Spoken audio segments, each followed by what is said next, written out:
અમદાવાદના ધંધુકામાં યુવકની હત્યાના મામલે હવે આરોપી સામે બુલડોઝર કાર્યવાહી કરવામાં આવી રહી છે। 20 થી 22 ગેરકાયદે બાંધકામ તોડવાની કામગીરી શરૂ કરાઈ। 14 દુકાનના શેડ, 5 મકાનનું દબાણ હટાવવા માટેની કાર્યવાહી શરૂ કરાઈ। ડિમોલેશન માટે આરોપીના ઘરના વીજ જોડાણ પણ કાપી નાખવામાં આવ્યા છે। પોલીસના ચુસ્ત બંદોબસ્ત સાથે આ કામગીરી શરૂ કરવામાં આવી। એસપી, ડીવાયએસપી અને પીઆઈ કક્ષાના અધિકારીઓ પણ ઘટના સ્થળે હાજર છે। ધંધુકા નગરપાલિકાની ટીમ દ્વારા ડિમોલેશનની કામગીરી હાથ ધરાઈ। નજીવી બાબતે ધર્મેશ ગમારાની હત્યા થઈ હતી। હત્યા બાદ વિસ્તારમાં ફાટી નીકળી હતી હિંસા। અમારી સાથે જોડાયા છે સંવાદદાતા માનસી, તેમની પાસેથી વધુ વિગતો લઈએ। માનસી, હત્યા બાદ જે હિંસા ફાટી અને હવે બુલડોઝર કાર્યવાહી પ્રશાસન તરફથી કરવામાં આવી રહી છે, શું અપડેટ?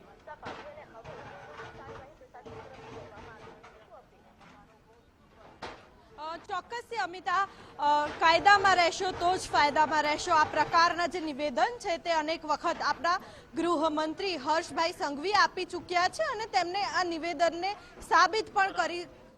અહીંયા 4 મકાનોની દબાણ આઈડેન્ટિફાઈ કરી લેવામાં આવે છે અને આ જો છે તો આમાં બધા પ્રોસેસ પૂર્ણ થઈ ગયા છે અને કોર્ટના જો પ્રક્રિયા હતા આ પણ પૂર્ણ થઈ ગયા છે। તો આ અહીંયા આજ દૂર કરવામાં આવશે અને આ પછી ધંધુકા રેલવે સ્ટેશનથી ધંધુકા 4 રસ્તા સુધીના સ્ટેટ હાઈવેના મધ્યબિંદુથી 10 થી 12 મીટરના જો દબાણ છે આ દૂર કરવામાં આવશે અને આ પછી યુજીવીસીએલ ધંધુકા દ્વારા ગુનાહિત ઇતિહાસ ધરાવતા લોકોના ઘરે જો વીજ કનેક્શન હતા, ગેરકાયદેસર વીજ કનેક્શન હતા, આ પણ દૂર કરવામાં ઓલરેડી આવેલ છે અને આમાં જો છે એફઆઈઆર દાખલ કરવાની પ્રક્રિયા પણ પૂરું કરી દીધા છે। અને આ પછી છેલ્લે જો ધંધુકા વિસ્તારમાં આવી રીતે જેટલા ગેરકાયદેસર દબાણ છે એ દબાણ ભવિષ્યમાં દૂર કરવામાં આવશે અને આ જો દબાણ દૂર કરવાની કામગીરી છે અમારું આ ચાલુ રહેશે। તો જો છે આ ગેરકાયદેસર દબાણ જ્યાં છે ત્યાં લોકોના મારી અપીલ છે કે એ સ્વ અને પોતાની ખર્ચેથી દૂર કરી લે। અહીંયા 4 છે અને ધંધુકા બગોદરા રોડ ઉપર કુછ એક દબાણ છે અને કુછ એક દબાણ જો છે તો આરોપીઓના ગેરકાયદેસર દબાણ છે આ બધું દૂર કરવામાં આવશે। સર, જે ગેરકાયદેસર વીજ કનેક્શન કાપવામાં આવ્યા છે એ બંને કયા આરોપીઓ છે તેમના ઘરે ગેરકાયદેસર વીજ કનેક્શન? અને એ માહિતી અત્યારે અમારા પાસે છે નહીં, એ ડિટેલ્ડ માહિતી છે, એ ડિટેલ માહિતી જો છે તો લેટર આપી દઈશું। સાહેબ, અંદાજિત કેટલા યુનિટ, કેટલા એકમો હશે જ્યાં જે તંત્ર દ્વારા કામગીરી કરવામાં આવશે? કોઈ એક આંકડો કહી શકાય અંદાજિત? અહીંયા જો છે ખાટકીવાસમાં 4 છે અને જો રોડ ઉપર છે અહીંયા લગભગ 5 થી 10 ઘરો છે, 5 થી 10 દુકાનો છે અને આ પછી આરોપીઓના કુછ ગેરકાયદેસર દબાણ છે આ દૂર કરવામાં આવશે। બંને આરોપીઓના જે ઘર છે તેના ઘરે આરોપીઓના ઘર છે તે ગેરકાયદેસર છે, કાયદેસર છે, તેને લઈને શું કાર્યવાહી? અને એ આમાં તપાસ ચાલુ છે અમારું અને થોડા ઘણા ગેરકાયદેસર છે અહીંયા આ दूर करवामा आवશે। सर, हिंदी आज यहाँ पर कार्यवाही की जा रही है। मैं आपको हिंदी में भी एक ब्रीफ दे देता हूँ। हाँ सर, कार्यवाही तो ये मतलब धर्मेश गमारा की हत्या के बाद यहाँ पर इलीगल एंक्रोचमेंट हटाए जा रहे हैं, क्या है पूरी डिटेल, कितनी जगह पर आज जो गैरकायदेसर दबाण है? તો સાથે માનસી જોડાયેલા છે। માનસી, જે ડિમોલેશન કરવામાં આવી રહ્યું છે, ગેરકાયદે જે બાંધકામ છે તેની પર શું અપડેટ આપવામાં આવ્યું છે પ્રશાસન તરફથી?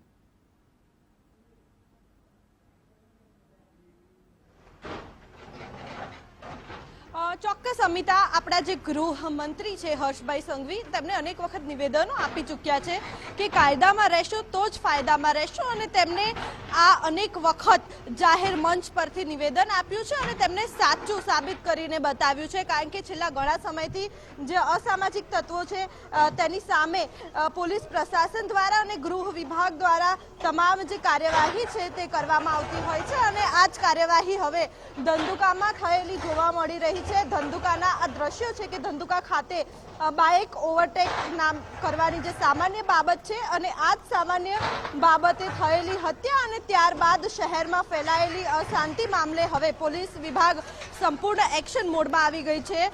પોલીસે હત્યાના બંને મુખ્ય આરોપીને તો ઝડપી જ લીધા છે, પરંતુ હવે તેમના જે નિવાસસ્થાન છે કે જ્યાં ગેરકાયદેસર બાંધકામ હતું તેની ઉપર હવે દાદાનું જે બુલડોઝર છે તે ફરેલું જોવા મળી રહ્યું છે। એટલે કે ધંધુકામાં જે ગેરકાયદેસર દબાણો છે તે દૂર કરવાની જે કામગીરી છે એની શરૂઆત થઈ ચૂકી છે. અનેક જે જેસીબી મશીન છે દ્રશ્યોમાં પણ જોઈ શકાય છે કે તેનાથી આ જે તોડફોડ છે, દબાણ હટાવવાની જે કામગીરી છે તે શરૂ કરી છે. મહત્વનું છે કે અમદાવાદ જિલ્લાના ધંધુકા શહેરમાં જે ધર્મેશ ગમારાની હત્યા બાદ સમગ્ર વિસ્તારમાં તણાવપૂર્ણ પરિસ્થિતિ બની ગઈ હતી અને ઘટનાને ગંભીરતાથી લઈ સ્થાનિક પ્રશાસનને કડક એક્શન લેવાનું શરૂ કર્યું છે. કાયદો અને વ્યવસ્થા જાળવવા તેમજ ગેરકાયદેસર દબાણો દૂર કરવા માટે તંત્ર દ્વારા જે વ્યાપક કામગીરી છે તે શરૂ કરવામાં આવી છે. હત્યા પ્રકરણ બાદ ધંધુકામાં જે ગેરકાયદેસર બાંધકામો અને દબાણો છે તેની સામે બુલડોઝર એક્શન લેવામાં આવી રહ્યું છે અને નગરપાલિકા, માર્ગ અને મકાન વિભાગ, સિટી સર્વે, યુજીવીસીએલ, મેડિકલ વિભાગ, ફાયર વિભાગ તેમજ રેવન્યુ વિભાગના સંયુક્ત પ્રયાસોથી આ ડિમોલેશન ડ્રાઈવ જે છે તે હાથ ધરવામાં આવી છે. પ્રાથમિક માહિતી મુજબ લગભગ 20 થી 22 જેટલા જે ગેરકાયદેસર બાંધકામો છે તેની ઉપર બુલડોઝર ફરતું જોવા મળી રહ્યું છે. 22 કરતાં વધારે મકાનો છે તે આજે તોડી પાડવામાં આવશે. ધંધુકાથી રાણપુર 4 રસ્તા સુધી આવેલા રસ્તા પરના જે ગેરકાયદેસર શેડ છે અને દુકાનો છે તે દૂર કરવાની જે કાર્યવાહી છે તે હાથ ધરવામાં આવી છે. અંદાજે 14 જેટલા જે ગેરકાયદેસર શેડ છે તે તોડી પાડવામાં આવશે. સાથે સાથે ખાતકીવાર વિસ્તારમાં પણ 5 જેટલા જે ગેરકાયદેસર મકાનો છે તે પણ ડિમોલેશન હેઠળ આવશે.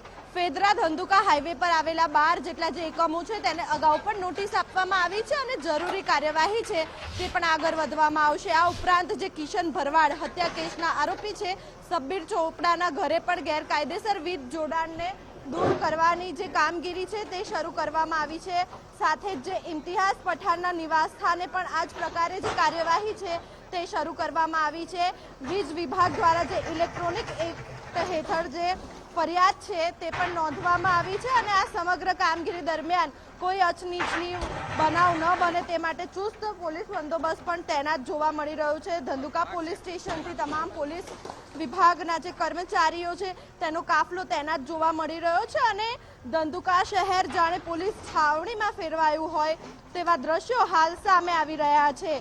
એસીપી, ડીવાયએસપી અને પીઆઈ કક્ષાના તમામ અધિકારીઓ પણ આ ડિમોલેશનની કામગીરીમાં જોડાઈ ગયા છે અને તે હાજર રહીને તમામ જે કામગીરી છે તેની ઉપર નજર રાખી રહ્યા છે. એટલે કે પ્રશાસન દ્વારા હવે સ્પષ્ટ સંદેશ આપવામાં આવ્યો છે કે કાયદાનું ઉલ્લંઘન સહન નહીં કરવામાં આવે અને જે ગેરકાયદેસર પ્રવૃત્તિઓ છે તેની સામે કડક કાર્યવાહી કરવામાં આવશે. ધંધુકાના હાલ સ્થિતિ પર નજર રાખવામાં આવી રહી છે અને શાંતિ જળવાઈ રહે તે માટેના તમામ જે પગલાં છે તે લેવામાં આવી રહ્યા છે. એટલે કે હવે ક્યાંક ને ક્યાંક પોલીસ પણ એક્શન મોડમાં જોવા મળી રહી છે. એક તરફ ઇલેક્શન નજીક છે અને બીજી તરફ અસામાજિક તત્વો સામે પણ કડકમાં કડક કાર્યવાહી કરવામાં આવી રહી છે. એટલે કે ક્યાંક ને ક્યાંક વધુ એક વખત જે અસામાજિક તત્વો છે તેમને આ નિવેદન ચોક્કસ યાદ રાખવું જોઈએ ગૃહમંત્રી હર્ષભાઈ સંઘવીનું કે કાયદામાં રહેશો તો જ ફાયદામાં રહેશો.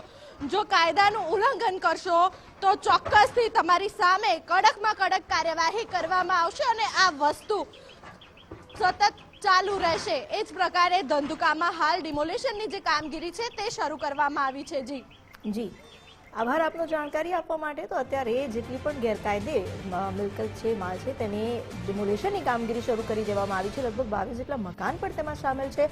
આરોપીઓએ નજીવી બાબતે યુવકની હત્યા નિપજાવી હતી. 11 PSI, 18 PSI, 11 PI तथा 400 થી 500 मानसों અત્યારે બંદોબસ્ત રાખવામાં આવ્યો છે અને अभी हमारे तरफ से मेडिकल और फायर की टीम भी यहाँ पे हाजिर रखी गई है. ड्रोन से पेट्रोलिंग चालू है और बाकी सारे मेजर्स के आगे कोई अनिश्चनीय बनाव न बने उसके लिए भी यहाँ पे पुलिस बंदोबस्त मदद में है. जो डिस्ट्रिक्ट एडमिनिस्ट्रेशन द्वारा पूरी क्रिमिनल हिस्ट्री निकाल के जो प्रोसेस खत्म की गई है उसमें जो आरोपियों के नाम जिनको नोटिस देने में आए हैं उनके आज डिमोलिशन किया जा रहा है और उसमें पुलिस बंदोबस्त मदद में रखा है. अन्य जिलों से भी कोई टीम अभी अन्य जिलों से टीम बुलाई गई है, रेंज से टीम बुलाई गई है और वो भी यहाँ पे यहाँ बंदोबस्त में हाजिर है. मैडम અત્યારે ધંધુકામાં જે કાર્યવાહી ચાલી રહી છે નજીવી બાબતે હત્યા કેસ બાદ જે મામલો વિચક્યો હતો, આખરે હવે આરોપીઓની જે ગેરકાયદે મિલકત છે તેની સામે બુલડોઝર એક્શન લેવામાં આવ્યું છે. પોલીસના બંદોબસ્ત સાથે પાલિકા પ્રશાસન આ ડિમોલેશનની કાર્યવાહીમાં લાગ્યું છે.